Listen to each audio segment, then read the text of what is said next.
Olá a todos, sejam muito bem-vindos a mais um vídeo aqui do canal e hoje estamos iniciando uma sequência nova de vídeos para falar sobre atuação prática profissional. Iremos iniciar essa sequência falando passo a passo da audiência de custódia. Irei responder algumas dúvidas que muitos profissionais em início de carreira me fazem lá no Instagram. Então eu vou responder essas dúvidas aqui e acrescentar outras informações muito importantes sobre a audiência de custódia. Eu irei iniciar esse vídeo falando, ou melhor, respondendo uma pergunta que muitos me fazem. E a pergunta é o seguinte: se não acontecer a audiência de custódia em 24 horas, haverá nulidade do flagrante? Será? Gente, eu vou responder para vocês essa pergunta, tá? Em regra, não. Não. Se não acontecer a audiência em 24 horas, não haverá nulidade do flagrante. E o que é que eu recomendo para vocês? Entendam uma coisa. Se o cliente de vocês entrar em contato com vocês e disser que foi preso em flagrante e que passaram-se quase 24 horas e ainda não foi agendada a audiência de custódia, é recomendado que você, advogado, peticione ao juiz plantonista para que aconteça a audiência de custódia em 24 horas, ok? Se porventura você peticionar e mesmo assim não acontecer a audiência de custódia, você pode entrar com o HC solicitando a liberação do preso. Inclusive, nós temos uma decisão recente do STJ, do HC 485355, onde o juiz determinou que o preso fosse solto por não ter acontecido a audiência de custódia. Então, se você estiver com um caso parecido, você pode entrar com o HC, se valendo desse precedente, e solicitar a soltura do seu cliente. Então vamos lá, gente, agendada a audiência de custódia, está ali acontecendo a audiência de custódia. Qual é o primeiro passo? O que acontece primeiro? Gente, primeiramente o juiz, antes de perguntar sobre as circunstâncias da prisão, ele precisa esclarecer para o preso o seu direito de permanecer calado, que é uma garantia prevista na Constituição Federal.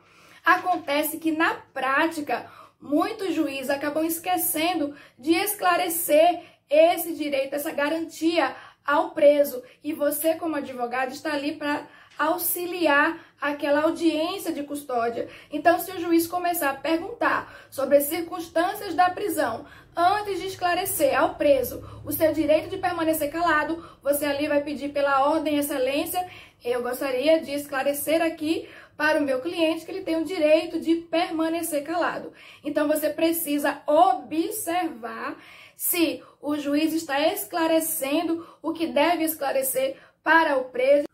E se for importante que você precisar realmente interromper, você vai pedir pela ordem e vai fazer o esclarecimento que precisa ser feito. Então pronto, esse é o primeiro passo na audiência de custódia, é esse esclarecimento em relação ao direito de permanecer calado.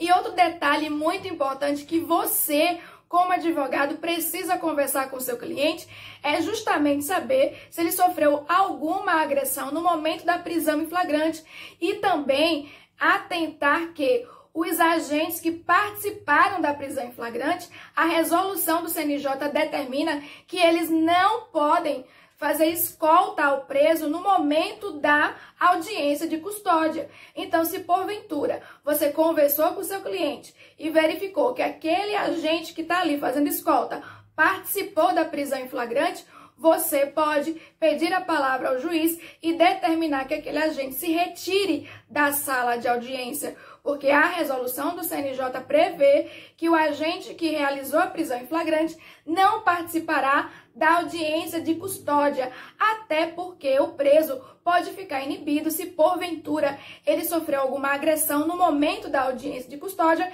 ele não vai falar na presença dos agentes. Então, o primeiro passo da audiência de custódia é observar se o juiz esclareceu ali na audiência o direito de permanecer calado do cliente. O segundo passo é observar, conversar com o cliente e verificar se os agentes que estão fazendo escolta na sala de audiência não são os mesmos que participaram da prisão em flagrante. Então, é direito do seu cliente que a escolta seja feita por outros agentes. E o terceiro passo que você deve observar são as algemas. O seu cliente tem direito de participar da audiência de custódia sem o uso das algemas. Então, o uso das algemas é só quando houver receio de fuga, resistência ou até mesmo quando comprometer a segurança da própria pessoa ou das pessoas que estão ali na sala de audiência. Então, se o juiz ele não sentir segurança para retirar as algemas do preso, ele tem que justificar. Então, tudo isso deve ser fundamentado. Via de regra, o preso, seu cliente, deve participar da audiência sem o uso das algemas.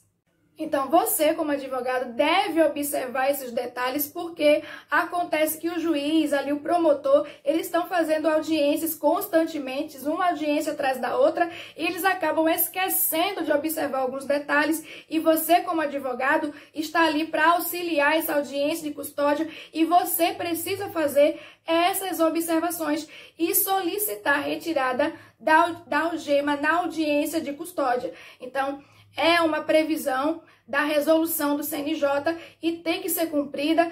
A regra é que o preso participe da audiência sem as algemas. É importante que você saiba o que o juiz deve esclarecer, o que o juiz vai perguntar ao preso, até porque tem perguntas que são indispensáveis e para isso você vai ter que ler a resolução 213 de 2015, anote resolução 213 de 2015, porque lá vai estar os esclarecimentos que devem ser feitos ao preso e as perguntas que deverão ser feitas.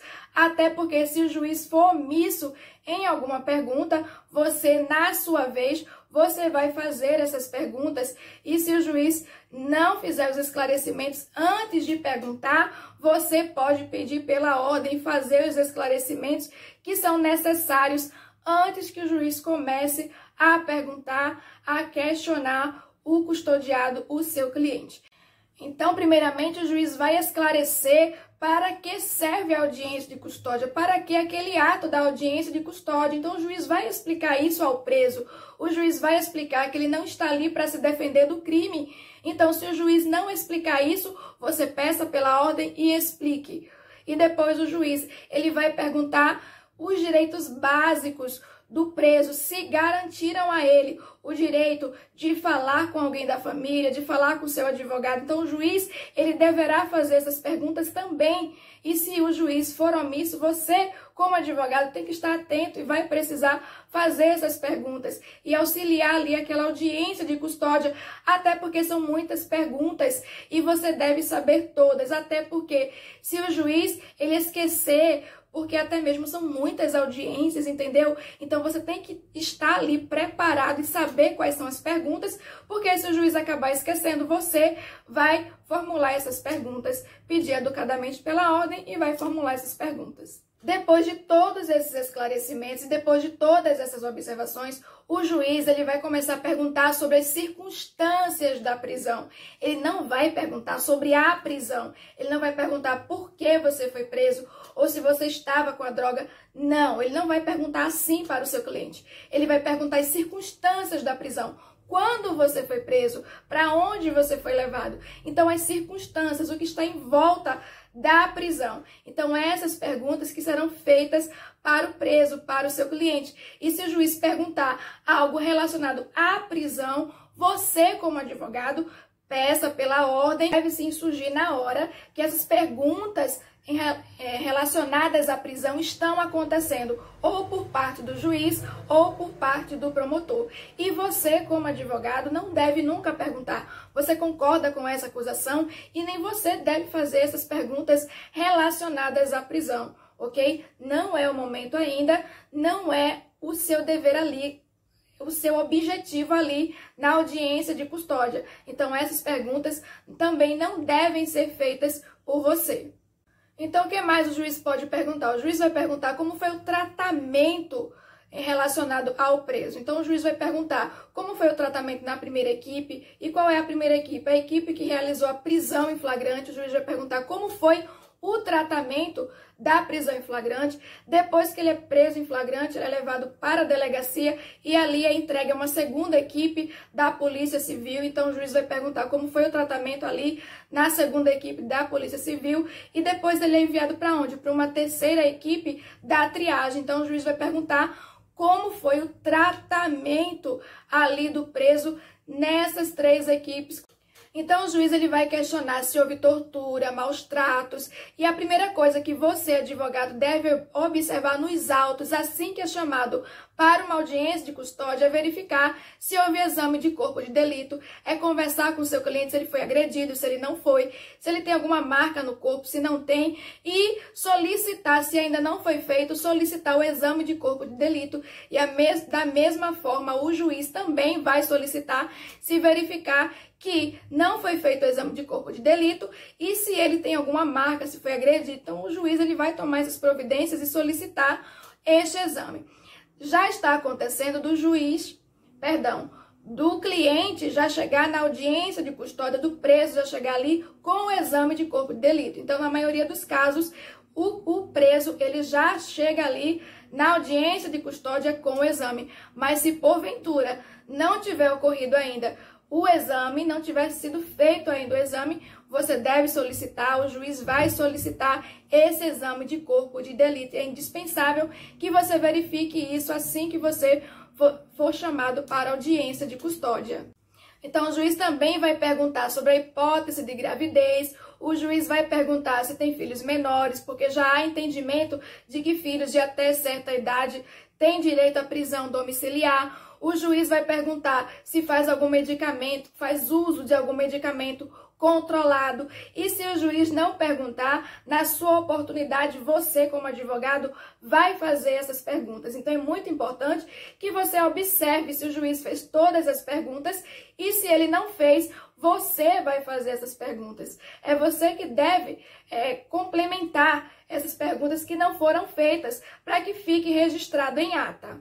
Então, depois que o juiz fizer todas as perguntas, ele vai passar a palavra para o Ministério Público e depois a defesa, nunca o contrário. Se o juiz, porventura, passar por engano a palavra para o advogado de defesa, você vai, pela ordem, esclarecer que quem faz as perguntas primeiro é o Ministério Público, porque o preso tem o direito de falar por último. E o juiz passará a palavra para o Ministério Público e o Ministério Público também fará as perguntas relacionadas às circunstâncias da prisão e nunca à prisão. Nunca vai fazer perguntas relacionadas ao mérito, e sim relacionadas às circunstâncias. E se porventura o Ministério Público fizer alguma pergunta relacionada à prisão que venha a servir como prova futuramente dentro do inquérito, o juiz ele pode intervir. Se o juiz não intervir, você como advogado pode insurgir em relação a essas perguntas para que elas não sejam formuladas, e sim tão somente as perguntas relacionadas às circunstâncias da prisão e nunca relacionadas à prisão. Então, você, na audiência de custódia, como advogado, deve ir preparado para formular pedidos. E quais são esses pedidos? Se a prisão for ilegal, certo? Você deve pedir o relaxamento do flagrante. Se a prisão for legal, você deve pedir a liberdade provisória sem o pagamento de fiança. Se o juiz negar a liberdade provisória sem o pagamento de fiança, alternativamente você deve ter alguns pedidos para formular, como por exemplo, a liberdade provisória com fiança, ou até mesmo a liberdade provisória com algumas medidas cautelares, como por exemplo, tornozeleira eletrônica. E aí você deve conhecer todas as medidas cautelares. Então você, como advogado, deve ir preparado para formular todos esses pedidos, tanto o pedido principal, que é justamente o relaxamento da prisão, como os pedidos alternativos, e você precisa estar preparado e ter conhecimento das medidas cautelares para poder formular bem os seus pedidos. Então é isso, gente. Eu espero que vocês tenham gostado. Eu corri um pouquinho aqui no vídeo, porque o meu tempo é curto aqui com vocês. Se você ainda não conhece aqui o canal, o Advocacia na Real, tem aqui vídeo no YouTube toda semana para falar sobre atuação prática profissional. Então se inscreve aqui, Advocacia na Real, se inscreve aqui no canal, assina as notificações para receber todos os vídeos, um conteúdo gratuito, ok? Que eu estou disponibilizando para vocês. Então, espero que vocês tenham gostado e até o próximo vídeo. Até mais!